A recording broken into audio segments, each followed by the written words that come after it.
नमस्कार, मी प्रिया. तुम्हा सर्वांचं माझ्या पुस्तकांच्या विश्वात मनापासून स्वागत.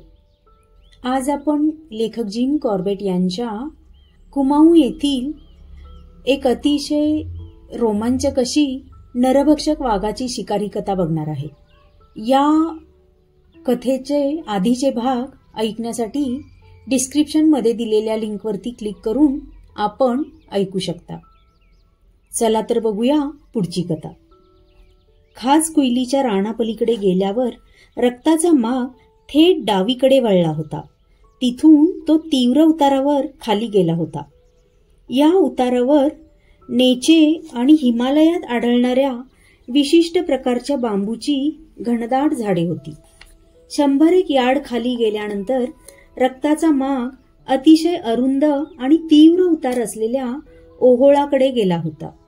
उताराच्या आजूबाजूचे उखडलेले दगड आणि जमीन पाहता वाघिणीला तिथून उतरणं काहीच अवघड गेलं असणार असं दिसत होतं. मी 500 ते 600 यार्ड एवढं अंतर या ओहोळाचा माग घेत गेलो.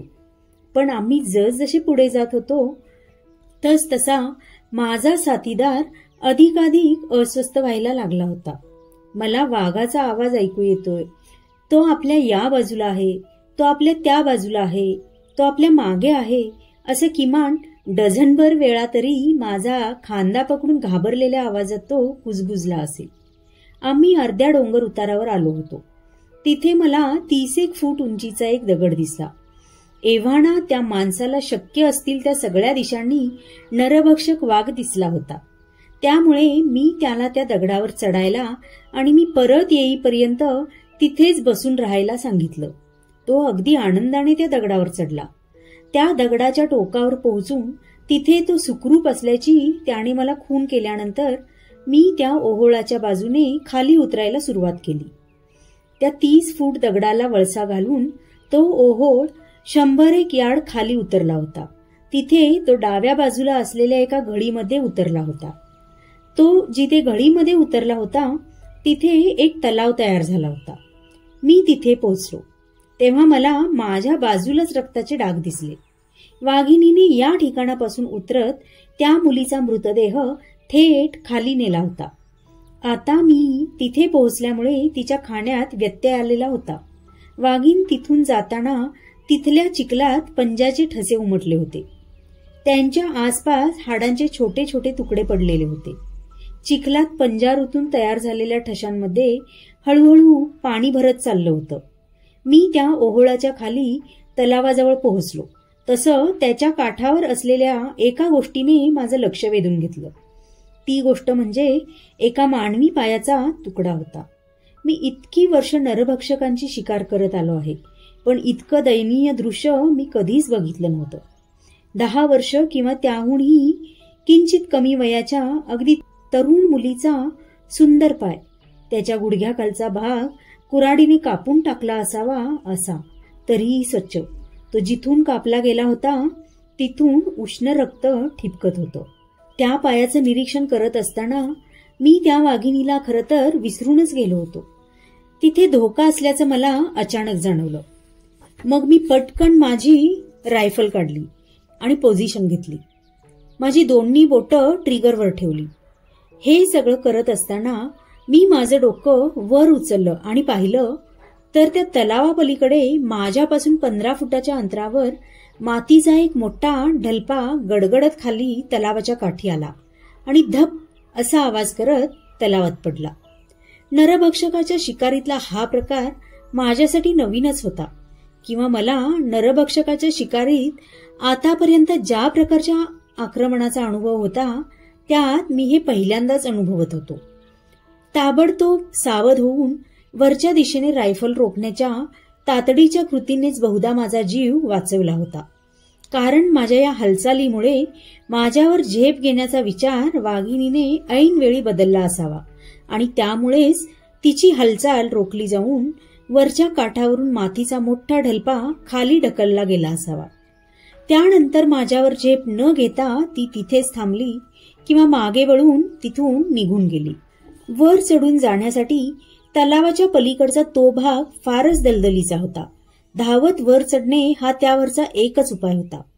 त्यामुळे वर चढून जाण्यासाठी मी थोडं अंतर मागे गेलो.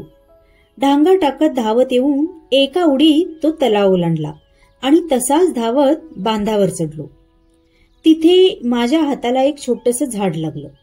त्याचा आधार घेऊन मला सहज चढता आलं. तिथे एक विशिष्ट वनस्पतीची झुडपं होती. त्यातील काही झुडपं नुकतीच दबली गेली होती आणि पुन्हा सरळ उभी होताना दिसत होती. म्हणजे वाघीण नुकतीच तिथून गेली होती. पुढे गेल्यावर एका दगडाजवळ वाघिणीने ठेवून दिलेलं तिचं भक्ष्य मला सापडलं. माझा समाचार घेण्यासाठी आली तेव्हा बहुधा तिने ते तिथे ठेवून दिलं होतं. इथूनच ती त्या मुलीला घेऊन गेली होती. पण हा सगळा माग मोठमोठे खडक, दगडधोंडे यांच्यामधून गेला होता. पुढे एक पठार होतं, पण तिथे जाण्याचा रस्ता अवघड आणि म्हणून धोकादायक होता. या खडकांमध्ये छोटी छोटी झुडपं उगवली होती. त्यातून जाताना एक जरी पाऊल चुकलं असतं तर खाली पडून थेट हाडच मोडलं असतं आणि मुख्य म्हणजे ते जीवावर बेतलं असतं. अशा सगळ्या परिस्थितीत मी अगदी हळूहळू चालत पुढे निघालो होतो. त्याचा फायदा मात्र वाघिणीला मिळत होता. तिला तिचं भक्ष्य निवांतपणे खाता आलं होतं. या वाटेवर ठिकठिकाणी रक्ताचा माग होता. त्यावरून वाघीण कुठून चालत गेली, तिने कुठे कुठे थांबून आपल्या भक्ष्याचा समाचार घेतला होता याचा मला अंदाज येत होता. ही तिने केलेली 436वी मानवी हत्या होती. अशा प्रत्येक हत्येनंतर माणसांच्या समूहाने येऊन तिच्या जेवणात व्यत्यय आणण्याचीही तिला सवय झाली होती. पण कुणीतरी तिचा चिवटपणे पाठलाग करत असल्याचं बहुधा पहिल्यांदाच घडत होतं. त्यामुळे तिने मोठमोठ्याने गुरगुरत राग व्यक्त करायला सुरुवात केली. वाघाच्या डरकाळ्यांचा अनुभव नेमका कसा असतो हे समजून घ्यायचं असेल तर मी तेव्हा ज्या परिस्थितीत होतो तिचा अंदाज करून बघा. मी एका पठारावर उभा होतो. माझ्या सभोवती भरपूर दगडधोंडे पसरलेले होते आणि झाडं झुडपं होती. सगळ्यात महत्वाचं म्हणजे अशा जागेवर चालताना पडून कपाळमोक्ष होऊ नये यासाठी प्रत्येक पाऊल जपून टाकणं आवश्यक होतं. तुम्ही घरात आरामात बसून हे वाचत असाल त्यावेळी माझं काय झालं असेल ते तुम्हाला समजणं अपेक्षितच नाही. गुरगुरण्याचा आवाज आणि आक्रमण होण्याची भीती या दोन्ही गोष्टींची मला जितकी भीती वाटत होती तितक्याच माझ्या आशाही पल्लवित झालेल्या होत्या. वाघीण पुरेशी चिडली असती आणि तिने माझ्यावर हल्ला केला असता तर मी ज्यासाठी तिथे गेलो होतो ते माझं उद्दिष्ट साध्य करण्याचीच नाही, तर तिने जे काही थैमान घातलं होतं, लोकांना ज्या वेदना दिल्या होत्या ते सहन करायला लावलं होतं, त्याचा हिशेब चुकता करण्याची संधी मिळाली असती. पण हे गुरगुरणं हा तिचा नुसता आविर्भाव होता. त्यामुळे तिने माझ्यावर हल्ला करण्याऐवजी मीच तिच्या अधिक नजीक पोहोचत असल्याचं लक्षात आल्यावर तिने तेही थांबवलं. तिच्या मागावर येऊन 4 तासाहून अधिक वेळ होऊन गेला होता. मी झाडाझुडपांमधून बराच फिरलो असलो तरी मला मात्र ती दिसली नव्हती. विरुद्ध बाजूच्या डोंगरावर पडायला लागलेल्या सावल्या बघून माझ्या लक्षात आलं की आपल्याला अंधार पडायच्या आत गावात पोहोचायचं असेल तर इथलं सगळं आवर्त घेतलं पाहिजे. मला सापडलेला तो पाय एका हिंदू मुलीचा होता. तिच्या कुटुंबियांना अंत्यसंस्कारासाठी त्याची गरज लागली असती. त्यामुळे तलाव ओलांडल्यावर मी त्याच्या काठावरच एक खड्डा खणला आणि त्यात तो पाय पुरून ठेवला. तिथे तो त्या वाघिणीपासून सुरक्षित राहिला असता आणि पुन्हा शोधायला आल्यावर लगेच सापडलाही असता. दगडावर बसलेल्या त्या माझ्या सोबत्याला मला बघून फार बरं वाटलं. मला परतायला लागलेला वेळ, वाघिणीचं ते गुरगुरणं या सगळ्यामुळे वाघिणीने पुढचा बळी घेतला आहे असे त्याला वाटलं होतं. त्यामुळे आता आपण गावात एकट्यानेच परत कसं जायचं या प्रश्नाने तो अस्वस्थ झाला होता. हे त्याने मोकळेपणाने कबूल केलं. आम्ही मगाशी तो ओहळ उतरत होतो तेव्हा त्याच्या हातात भरलेली बंदूक घेऊन माझ्या मागे चालत असलेल्या घाबरट माणसाच्या पुढून चालण्या इतकं धोकादायक काहीही नव्हतं असं मला वाटत होतं. आता परत जाताना तो माझ्या पुढे चालत होता. त्यातच तो एकदा घसरला आणि पडला. त्याच्या बंदुकीची सेफ्टी कॅच उघडीच होती आणि ती माझ्याकडे रोखली गेली होती. हे बघितल्यावर मी माझं मत बदललं.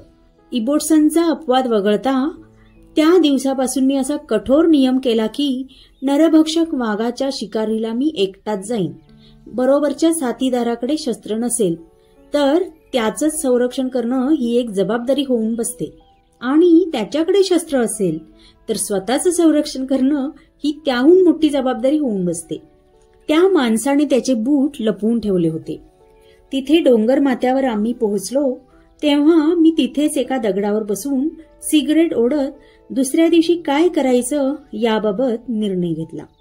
शिकारी मधला जो काही भाग उरणार होता तो त्या वाघिणीने त्या दिवशी रात्री खाल्ला असता आणि दुसऱ्या दिवशी त्या खडकावर विश्रांती घेतली असती हे नक्की होतं. अर्थात असं असलं असतं तरी तिच्यापर्यंत अगदी लपत-छपत पोहोचण्यातही अनेक अडचणी होत्या आणि अशा परिस्थितीत तिच्यावर अचूक निशाणा साधण्यात मला यश आलं नसतं, तर कदाचित ती तो परिसर सोडून गेली असती आणि मग पुन्हा तिला शोधणं कठीण होऊन बसलं असतं. अशी शक्यता होती. तिला मारण्यासाठी एकच गोष्ट करणं आवश्यक होतं, ते म्हणजे पुरेसं मनुष्यबळ गोळा करणं. मी त्या डोंगराच्या दक्षिणेच्या टोकावर होतो. समोर अद्भुत दृश्य होतं. जणू काही डोंगर रांगांचं ते अॅम्पी थिएटरच होतं. नजरेच्या डप्प्यात मानवी वस्ती नव्हती. पश्चिमेकडून एक प्रवाह खाली घडीत वळलेला होता. पूर्वेकडे एका प्रवाहाच्या आड एक खडक आला होता. उत्तरेकडे वळलेला तो प्रवाह डोंगरांच्या अॅम्पी थिएटरच्या डावीकडून अरुंद होत खाली उतरला होता. माझ्यासमोर असलेला पर्वत 2,000 फूट उंचीचा होता. त्याच्यावर गवताची हिरवीगार दुलई होती. अधेमध्ये पाईन वृक्ष नजरेला पडत होते. माझ्या पूर्वेला असलेल्या अतिशय उंच अशा डोंगरावर घोरुलांशिवाय इतर कोणताही प्राणी चढूच शकला नसता. या प्रवाहापासून त्या उंच डोंगरापर्यंतच्या कडांवर रांगेने उभी करण्याएवढी माणसं मला जमवता आली असती आणि वाघिणी विरोधात रान उठवता आलं असतं तर सुटका करून घेण्यासाठीचा तिचा सगळ्यात नैसर्गिक मार्ग म्हणजे ही अरुंद घळ असली असती, असं माझ्या लक्षात आलं. ही अर्थातच अवघड गोष्ट होती, कारण आता मी जिथं वाघिणीला बघितलं होतं त्या डोंगरावर घनदाट जंगल होतं.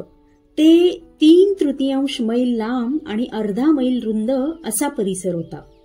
मी वाघिणीविरुद्ध रान उठवण्यासाठी पुरेशी माणसं गोळा करू शकलो असतो आणि त्यांनी नीट साथ दिली असती तरच तिची शिकार होऊ शकली असती. गावात पोहोचलो तर तहसीलदार माझी वाटच बघत होते. मी त्यांना सगळ्या परिस्थितीची कल्पना देऊन शक्य तितकी माणसं गोळा करण्यासाठी तातडीने आवश्यक ती पावलं उचलायला सांगितलं. ज्या झाडाखाली वाघिणीने त्या मुलीला मारलं होतं त्या झाडाखाली दुसऱ्या दिवशी सकाळी 10 वाजता ही माणसं घेऊन मी त्यांना भेटायला या असं सांगितलं. मला शक्य आहे ते सगळे प्रयत्न करतो असं मला सांगून ते चंपावतहून निघाले आणि मी बंगल्यावर जाण्यासाठी डोंगर चढायला सुरुवात केली. दुसऱ्या दिवशी मला पहाटेच जाग आली. व्यवस्थित खाऊन झाल्यावर मी माझ्या माणसांना सगळं सामान आवरून चंपावतला येऊन माझी वाट बघायला सांगितलं. त्यानंतर शिकारीसाठी जे काही निश्चित केलं होतं त्याची पाहणी करण्यासाठी खाली उतरलो. तहसीलदारांना जिथे भेटायला सांगितलं होतं त्या ठिकाणी मी तासभर आधीच पोहोचलो होतो. मी केलेल्या नियोजनात मला काहीही चूक दिसत नव्हती. या परिसरात त्या नरभक्षक वाघिणीची एवढी दहशत होती की लोकांनी आपलं घरदार सोडून बाहेर पडावं यासाठी त्यांचं मन वळवायला तहसीलदारांना बरेच प्रयत्न करावे लागले असणार आणि अशा पद्धतीने माणसं गोळा करणं बऱ्यापैकी अवघड गेलं असणार याबद्दल माझ्या मनात कोणतीही शंका नव्हती. 10 वाजता एका माणसाला सोबतीला घेऊन तहसीलदार आले. त्यानंतर 2, 3, 10 अशी माणसं येत गेली आणि दुपारपर्यंत एकूण 298 माणसं जमली. शस्त्र बाळगण्याचे परवाने नसलेल्यांकडे त्या दिवशी कानाडोळा करायचं तहसीलदारांनी ठरविलं होतं. जिथे गरज असेल तिथे दारुगोळा पुरवायचंही त्यांचं नियोजन होतं.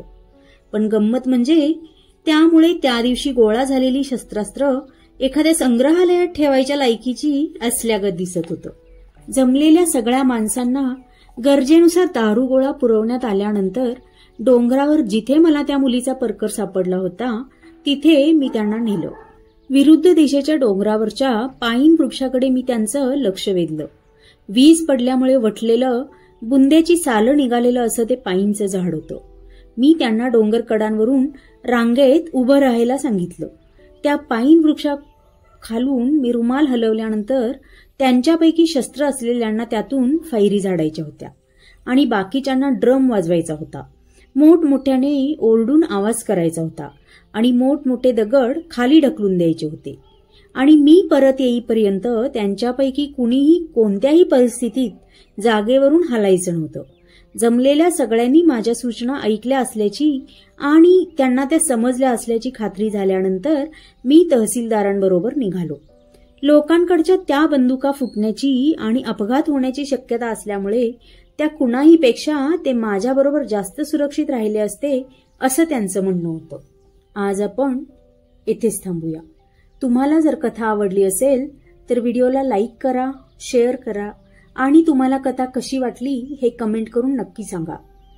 आणि या रोमहर्षक कथेचं पुढं काय झालं हे ऐकण्यासाठी चॅनलला सबस्क्राईब करायला विसरू नका. आणि पुढील व्हिडिओच्या नोटिफिकेशनसाठी सोबत दिलेलं बेल आयकॉन सुद्धा नक्की दाबा. या रोमहर्षक कथेचा पुढचा भाग घेऊन पुन्हा आपण लवकरच भेटू. तोपर्यंत धन्यवाद.